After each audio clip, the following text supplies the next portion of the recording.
She was 20 years younger than me, ambitious, magnetic, like a painting worth a fortune. Amelia. I called her simply Em.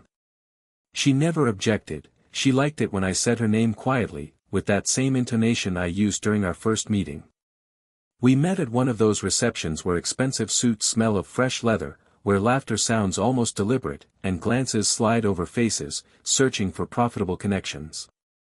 She stood by the panoramic window, a glass of wine shimmering in her hand under the light of chandeliers, her gaze fixed on the horizon, as if the entire city fit into her pocket. A black lace dress perfectly accentuated her figure, and every movement was calculated to the finest detail. I approached, we talked, and from that moment, she occupied every corner of my thoughts. I was older. 20 years older.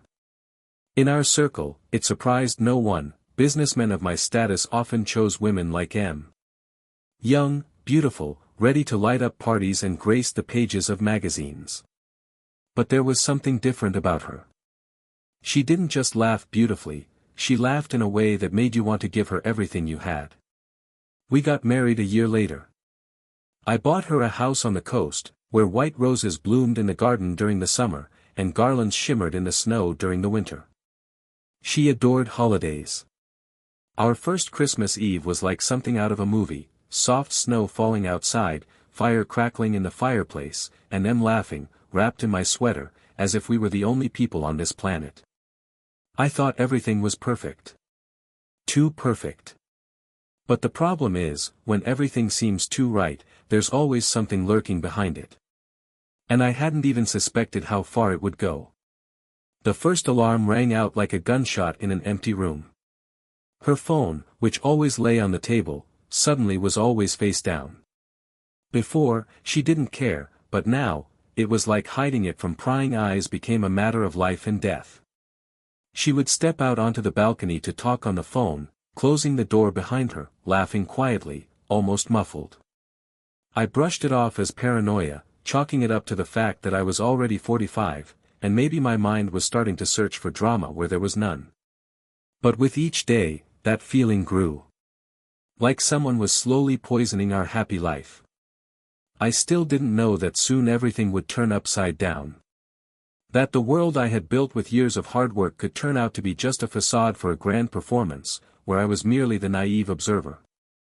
But that is another part of the story. The first Betrayal crack appeared on a Thursday. I remember it vividly because it was one of those perfectly ordinary days that are supposed to pass without incident. But fate, as I would come to realize, has its own sense of irony. I was in my office, going through the usual cascade of emails, investment reports, and project updates when her name flashed across my screen. Em. Her message was simple, going out with the girls. Don't wait up. Nothing unusual. She often had her nights out, and I never questioned it. I trusted her. I trusted her like a fool. But something about that message lingered in my mind. Maybe it was the phrasing, short, detached. Or maybe it was the fact that she never told me which friends she was going out with. And when I called her an hour later, just to check in, her phone went straight to voicemail. I told myself it was just a network issue. I left her a message, something light, something teasing, don't party too hard without me. But the silence that followed was heavy. Suffocating. I buried myself in work, convincing myself that I was being paranoid. Em was young, vibrant, of course, she had friends, of course, she had a life outside of me. I couldn't be that guy. The possessive, suffocating husband. That wasn't me. But hours passed. Midnight came and went. I stared at my phone, willing it to ring, for her name to flash across the screen. Nothing. Just the quiet hum of the house, the echo of my own thoughts growing louder. At 2 a.m, I heard the front door click open. Her heels tapped lightly against the marble floor. I stood in the doorway of my study, watching her from the shadows. She didn't see me. Her hair was tousled, makeup slightly smudged. She smelled of expensive perfume and something else I couldn't place. Something sharp, unfamiliar. She walked straight past me, not even glancing in my direction.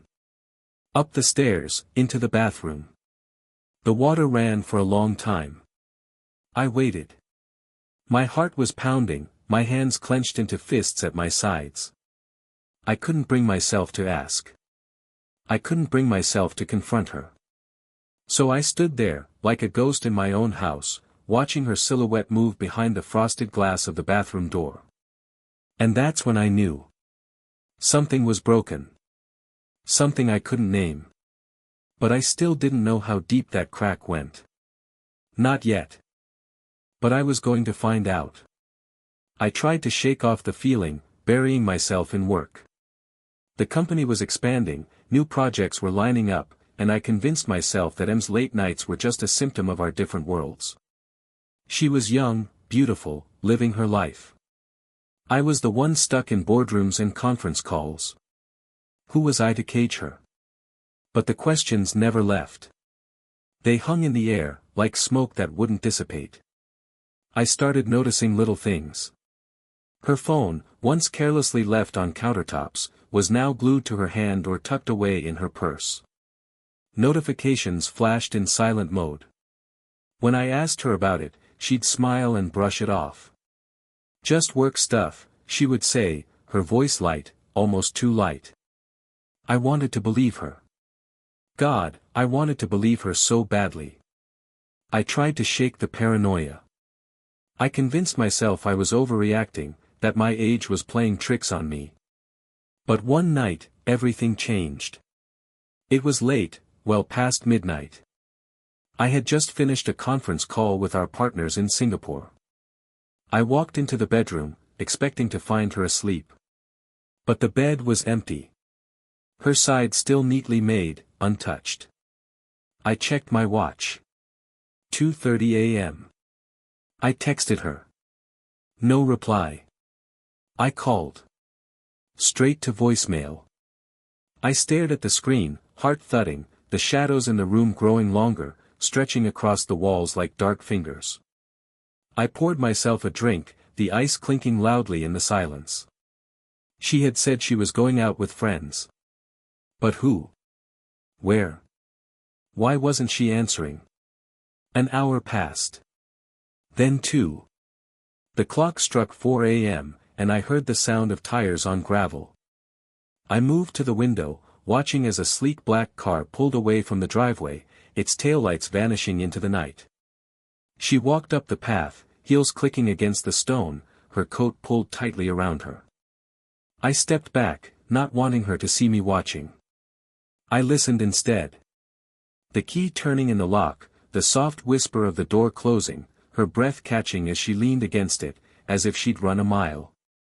I waited. My hands were shaking, but I stayed in the shadows. She walked up the stairs, slow, deliberate.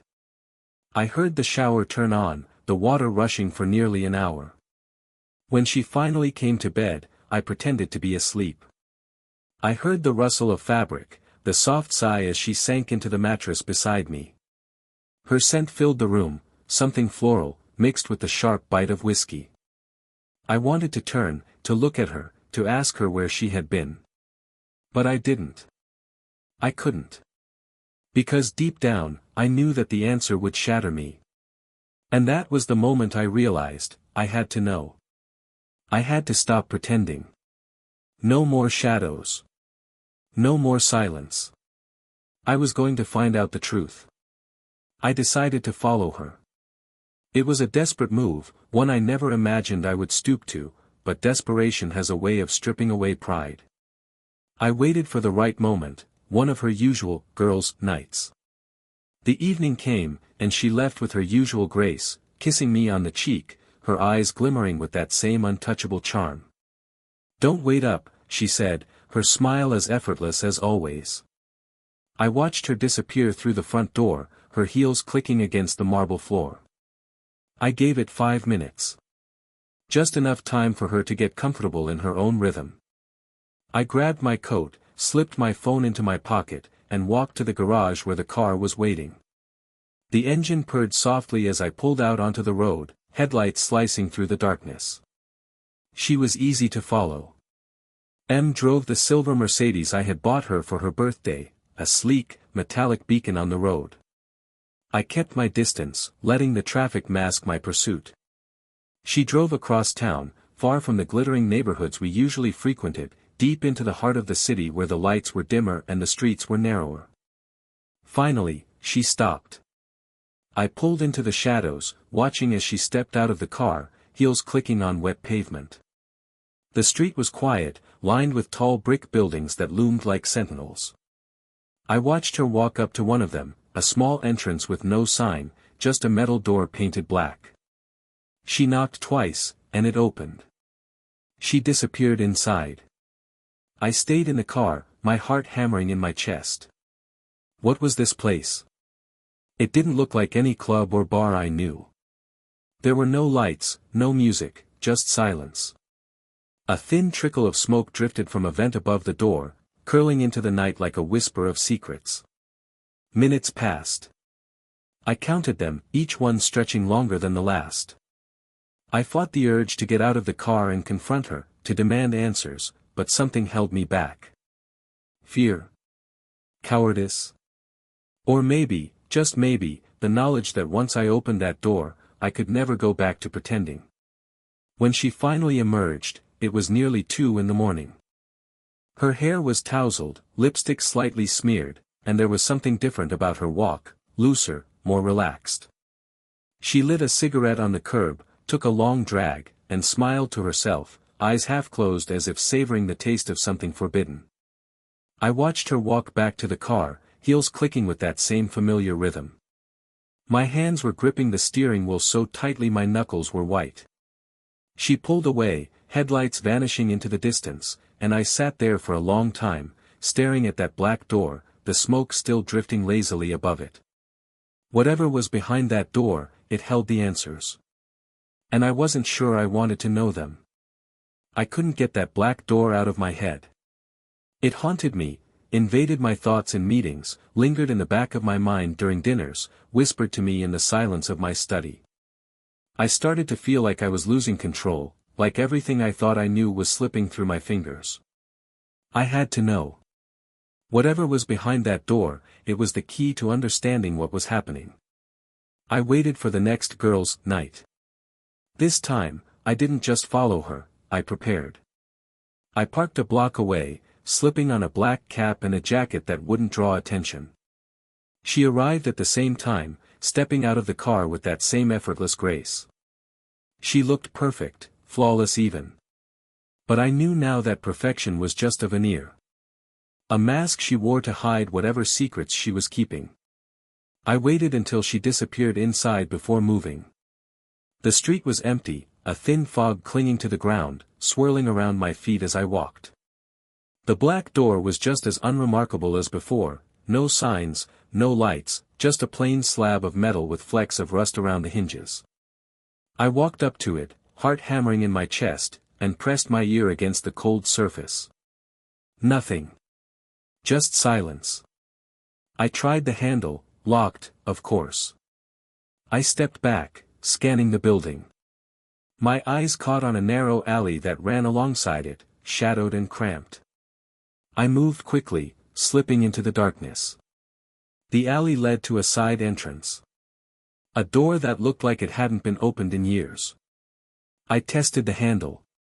Locked. But there was a window, high, narrow, with metal bars across it. I pulled myself up, muscles straining against the weight of too many hours spent behind a desk. I peered through the dust-covered glass. Inside, there were lights. Soft, low, flickering like candles.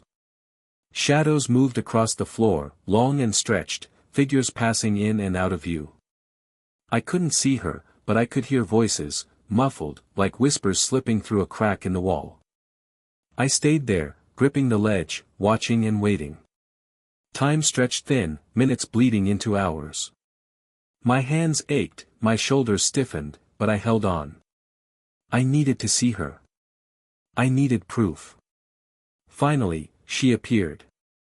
She walked out of the shadows, her heels clicking softly against the wooden floor. She was laughing, her head thrown back, hair spilling over her shoulders. Her hand was on his arm. A man I had never seen before. Tall, sharply dressed, with that easy confidence that comes from knowing you've already won. They embraced. It wasn't a polite gesture, not a casual touch, it was intimate, lingering.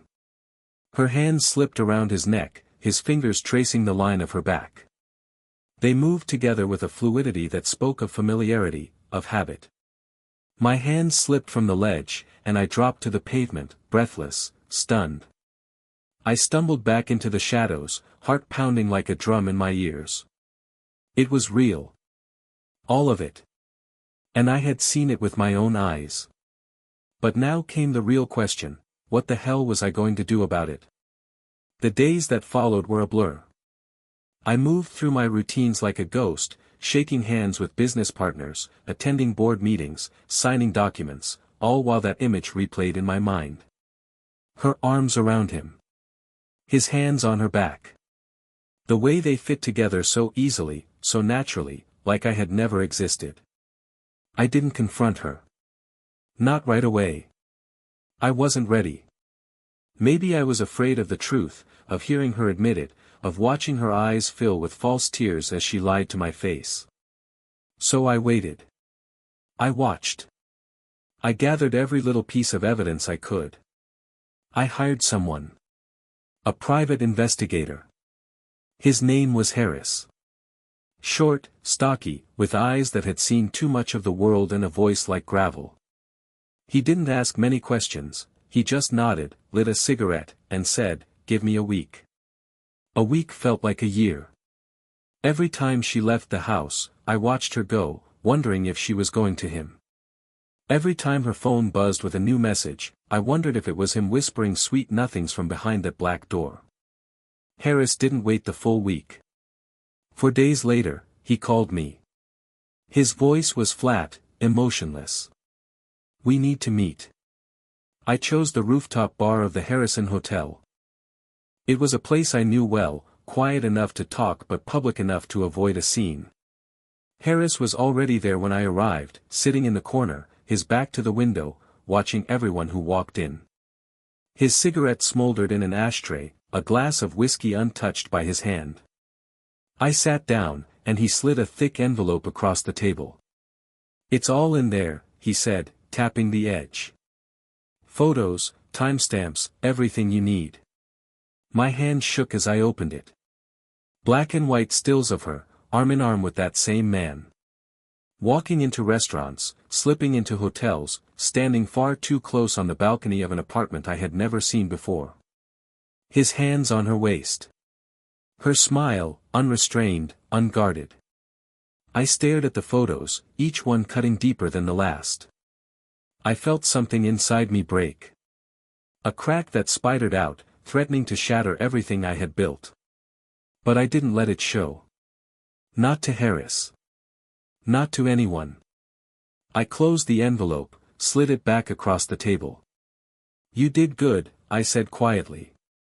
He nodded, took a final drag of his cigarette, and stubbed it out. "So what's the plan?" he asked. I leaned back, fingers steepled under my chin. The city lights flickered below us, stretching out like veins of light through concrete and glass. "Now," I said, my voice calm, almost serene. "Now, I burn it all to the ground." I didn't waste time. There's a certain clarity that comes with betrayal, a sharpness, like ice water to the face. The hesitation was gone. The fear of losing her had been replaced by something colder, sharper. A need for control. A need for retribution. I started with the business. Quietly, methodically, I began shifting assets. Bank accounts drained and rerouted to offshore holdings, investments pulled from joint ventures, stocks liquidated. I did it all with the same precision I had built my empire with. No sudden moves, no obvious signs. Just a gradual siphoning of power until the balance sheets were hollowed out. M didn't suspect a thing. She went about her days, still smiling that same careless smile, still slipping out for her late-night rendezvous. I didn't ask. I didn't argue. I just watched and waited. The final move came on a Thursday. A board meeting that she didn't even know existed. I stood at the head of the table, flanked by lawyers and advisors. I had it all documented, every dollar accounted for, every transaction secured. The company was mine, and mine alone. I signed the papers, one by one, feeling the weight of each stroke of the pen. The lawyers nodded, shook my hand, congratulated me. It was done. I walked out of that boardroom lighter than I had felt in years. But I wasn't finished. I waited for her that night. She came home late, as always, slipping through the door with that same scent of whiskey and perfume. I was sitting in the living room, a fire flickering in the hearth. She paused when she saw me, her smile faltering just a bit. "You're up late," she said, setting her purse on the table. I nodded, gesturing to the chair opposite me. "Sit." Her eyes flickered with something, caution, maybe. But she sat. I poured her a glass of wine, slid it across the table. She took it, eyes never leaving mine. "I know," I said, my voice low and steady. "I know everything." She didn't flinch. Didn't even blink. She just stared back at me, the corners of her mouth curling up ever so slightly. "You always were smart," she replied, swirling the wine in her glass. "But not smart enough."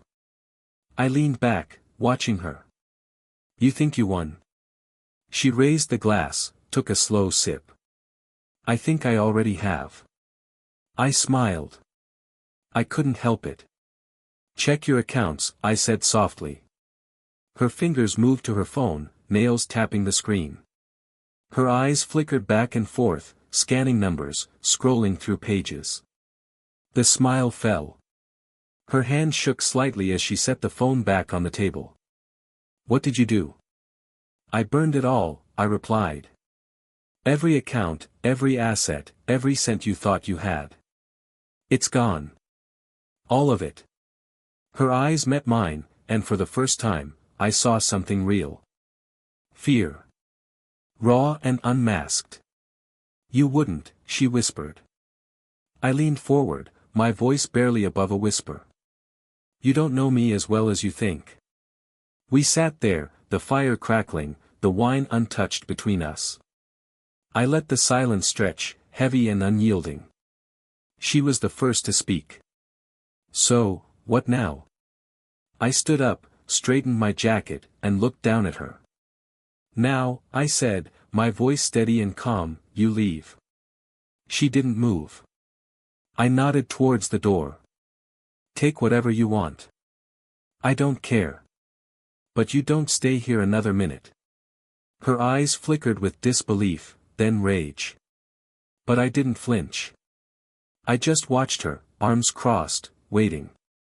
Finally, she stood, head held high, and walked to the door. She paused, hand on the handle, turning back to face me.